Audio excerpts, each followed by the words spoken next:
Assalomu alaykum, hurmatli Bag'at Avtosentr kuzatuvchilari. Bugun 13 fevral 2026-yil savdomiz. Akşam barter olib qo'ygan 99-yil Nexia bir mashina bo'ldi.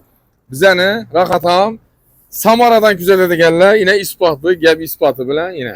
Bu pullara qaranglar, bu pullara. Rubl savdo etib turibmiz yine. Podpischik ekan, tekshirib ko'rdim. Largus'ta geldiler. Instagram sahifasına ötüp görseniz de Largus'ta gezdirseniz yan arttan eken ek gelip taşadılar. Üzeri Kongurat'tan.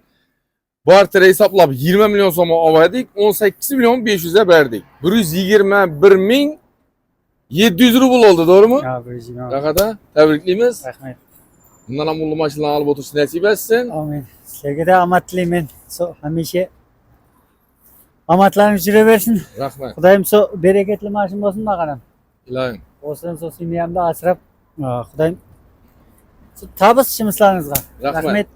Sağ olun.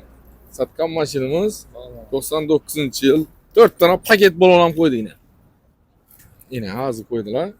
Magical pulttan yanadı yine. Gap ispatı bilen değerli. Bası verin yankın dedi.